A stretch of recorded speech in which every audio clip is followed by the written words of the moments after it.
ឆ្នាំនេះតកតូននឹងការបដកគុនឈើគឺយើងបានបដកគុនឈើបានច្រើនហើយទោះបីជាមានភ្លៀងបន្តិចក្តីមិនមែនប៉ុន្តែយើងនៅតែបន្តបដកព្រោះយើងបានប្រមូលក្របពូជពីកលប្រាំងអញ្ចឹងទៅហើយយើងនៅបន្តបដក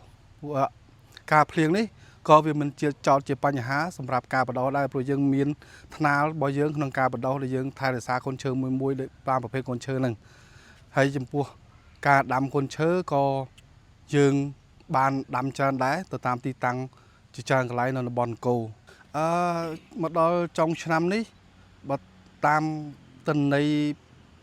គឺយើងបដោះយើងចែកចាយគុនឈើបានប្រមាណជាង 70000 ដើមសម្រាប់ចែកចាយទៅដល់ហើយ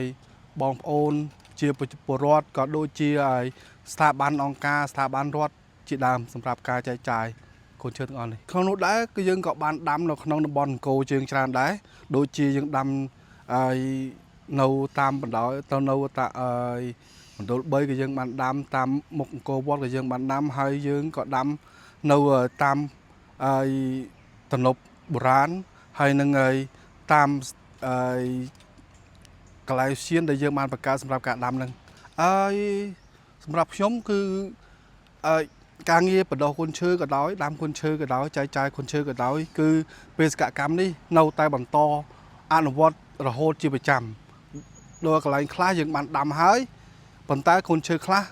វាត្រូវការថែទាំទៅយើងហើយវាមានងាប់យើងត្រូវការថែទាំវាឬជួសជុលថ្មីហើយកូនឈើកន្លែងខ្លះទៀតដែលយើងពុំទាន់បានដាំអញ្ចឹងយើងនឹងរៀបចំគម្រោងកម្លាំងដើម្បីទៅរៀបចំដាំនៅទីតាំងដែលមិនទាន់បានដាំហ្នឹងបន្ទាប់កូនឈើដែលយើងបានដាំហើយនេះយើងមិនមែនដាំហើយយើងបោះបង់ចោលដូចជាយើងយកទៅដាំពេញពេលពេញកាលបោះបង់ចោលទេកូនឈើដែលយើងបានដាំនេះយើងមានការថែទាំត្រឹមត្រូវហើយព្រោះមិនបានយើងត្រូវថែទាំបើយើងគិតមើលយើងមុននឹងបានកូនឈើយើងមកដាំនេះយើងចំណាយច្រើនចំណាយទាំងកម្លាំងចំណាយទាំងថវិកាហើយមុននឹងដាំយើងត្រូវរើសក្រពូជហើយយើងមកធ្វើការសាបព្រោះដើម្បីឲ្យយើងបដោះវាដោះរួចបានយើងយកវាមកដាក់នៅក្នុងតាមកតងមួយដើម្បីបដោះវាដើម្បីឲ្យដឹងថាកូនឈើមួយហ្នឹងវាលូតលាស់ល្អទម្រាំហើយបានយើងមានការផ្លាស់ប្ដូរដូរជីដូរអីសម្រាប់ការឲ្យវាលូតលាស់មុននឹងយើងយកទៅដាំដល់ពេលដល់អាយុដែលអាចយកទៅដាំបានយើងយកទៅដាំដូច្នេះហើយបានយើងត្រូវការថែទាំកុំឲ្យកូនឈើនោះវាងាប់យើងតាមណាទៅវាយើងស្ដាយកូនឈើដែលយើងបានខំបដោះហើយអញ្ចឹងបន្ទាប់មកយើងដាំហើយយើងត្រូវការថែទាំនោះយើងមានការស្រោចទឹកមានការកាត់ស្មៅដើម្បីឲ្យកូនឈើនោះលូតលាស់បានល្អធ្វើកពែងដើម្បីស្រោចទឹកទៅឲ្យវាដក់ទឹកយើងអាចដាក់ជីដាក់អីហ្នឹងដើម្បីវាលូតលាស់ហើយនឹងមានទៅពេលវាធំយើងអាចកាត់ក្រៃនៅផ្នែកមេឃណាដែលអត់ប្រយោជន៍ចោលដើម្បីឲ្យវាលូតលាស់បានល្អទៅតាមទីតាំងរបស់វាដាំហ្នឹងជាទូទៅយើងដាំតែប្រភេទកូនឈើដែលមាននៅក្នុងតំបន់អង្គរជាង100មុខហ្នឹងដូចជាដើមឈើទាលដើមធ្នង់ដើមបេងដើមច្រេះដើមកគីដើមផ្ដៀកនិងដើមច្រើនផ្សេងទៀតដែលយើងត្រូវដាំបំពេញតែដើមឈើទាំងអស់នោះគឺជាដើមឈើនៅក្នុងដែលមាននៅក្នុងតំបន់អង្គរនេះយើងអត់បានយកដើមឈើពីស្រុកក្រៅមកដាំនៅក្នុងតំបន់យើងទេរុក្ខជាតិលម្អផ្កាដែលយើងក៏មានដាំដែរដូចជាដើមឥន្ទនេលដើម5តលឹងដើមតបៃព្រៃដើមហើយកង្កោកតូចកង្កោកធំហ្នឹងគឺយើងមានដាំហើយយើងដាំនៅតាមពាក្យចាស់យើងដាំនៅតាមបណ្ដោយផ្លូវជាពិសេសយើងអាចមើលនៅក្នុងនៅឲ្យមុខអង្គរវត្តដែលមានដើមឈើផ្កាហ្នឹងអមទៅតាមបណ្ដោយផ្លូវហ្នឹងកន្លងមកក៏យើងបានដាំដែរតាក់ទងនឹងដើមត្នោតដើមរាំងនេះហើយយើងដើមត្នោតដើមរាំងនេះយើងឥឡូវយើង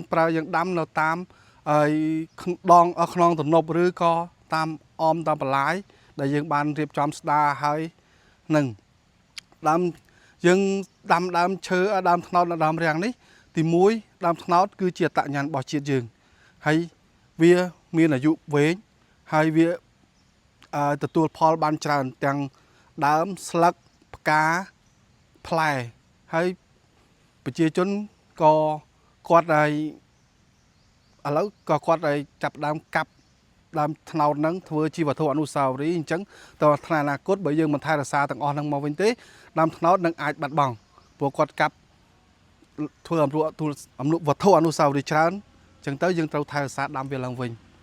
ហើយទន្ទឹមនោះដែរថ្នោតចំពោះផ្លែថ្នោតនោះក៏មានប្រយោជន៍ច្រើនបើយើងនិយាយលើកចោលឲ្យចំទៅគឺដូចថ្នោតទុំអញ្ចឹងសប្ងៃគាត់ល្បីនៅរឿងអាកោថ្នោតអញ្ចឹងអាហ្នឹងបានមកពីផ្លែថ្នោតហ្នឹងឯងហើយកន្លងមកយើងដាំច្រើនហើយចូលជាង10000ដើមហើយតែដោយសារតែកតាមួយចំនួនដូចជាពេលវាដោះមកកូនក្មេងឬក៏គាត់បំផ្លាញគាត់មានកពីងគាត់កាប់កើសមកគាត់កាប់យកកពីងតែរហូតដល់សប្តាហ៍នេះយើងបានបញ្យល់ប្រជាពលរដ្ឋគាត់បានយល់ច្រើនហើយការថ្នោតក៏វាមិនសូវជាបាត់បង់ច្រើនដែរអញ្ចឹងវានៅសល់ទិន្នន័យសប្តាហ៍ដែលយើងអាចប្រមាណមើលបានវាសល់10000ជាង10000ដើមសម្រាប់ការដាំនៅតាមបណ្ដោយទំនប់ហើយនិងតាមស្ថានីយ៍ខ្លះបច្ចុប្បន្នស្ថានីយ៍នៅយុគឋានស្ថានីយ៍បណ្ដោះកូនឈើនៅយុគឋានទឹកព្រៃឈើនៅហេដ្ឋារចនាសម្ព័ន្ធមានចំនួន12ស្ថានីយ៍ផ្សេងគ្នាអញ្ចឹងស្ថានីយ៍មួយគាត់មានតួនាទីដែលបែងចែកទៅតាមការកំណត់របស់លោកប្រធានឬរដ្ឋាភិបាលដឹកនាំអញ្ចឹងកូនស្ថានីយ៍ខ្លះបដោះផ្នែកឈើប្រណិតស្ថានីយ៍ខ្លះបដោះផ្នែករុក្ខជាតិផ្កាហើយស្ថានីយ៍ខ្លះទៀតក៏បដោះផ្នែករុក្ខជាតិដើមឈើព្រៃដូចជាឃើញស្រេចហើយនៅនេះមានដើមយាងដើមឈើទាលដើមផ្ដៀដើមអីហ្នឹងដែលជារុក្ខជាតិព្រៃនៅក្នុងតំបន់គោយើងហើយស្ថានីយ៍ខ្លះទៀតក៏បដោះកូនឈើដែលតាក់ទងនឹងការរុក្ខជាតិសម្បត្តិទឹករុក្ខជាតិដែលការពារជើងទេទំនប់ជាដើមហ្នឹងបច្ចុប្បន្ននេះយើងនៅតែបន្តលើកទឹកចិត្តឲ្យប្រជាជនទាំងអស់ហើយបន្តដាំកូនឈើបន្ថែមទៀតប៉ុន្តែដាំជួយថែរក្សាផងដើម្បីវាលូតលាស់បានល្អហើយចំពោះកូនឈើបើសិនជាគាត់ត្រូវការដាំអញ្ចឹងគាត់អាចដាក់លិខិតមកស្នើសុំមកអាជ្ញាធរជាតិអប្សរាសម្រាប់កូនឈើនិងអាជ្ញាធរអប្សរានឹងផ្ដល់ជូនតែការផ្ដល់ជូននេះពុំមានយកជាថវិកាទេគឺផ្ដល់ជូនដោយfree ការចែកចាយកូនឈើដោយ free នេះគោលដៅសំខាន់គឺយើងចង់ឲ្យបង្កើតនៅពិភពបៃតងកន្លែងបៃតងឲ្យច្បាស់ទៅច្រើនមានយើងអាចថា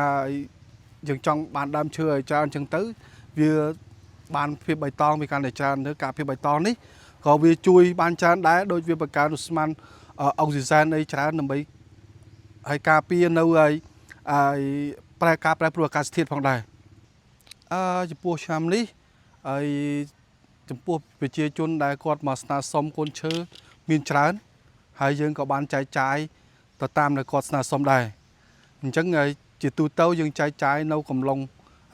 រដូវវស្សាដែលងាយស្រួលនៅក្នុងការថែទាំយើងបើយើងចែកចាយនៅក្នុងរដូវប្រាំងអញ្ចឹងគាត់អាចដាំវាមានអាចក៏ខ្វះការថែទាំកូនឈើនឹងអាចងាប់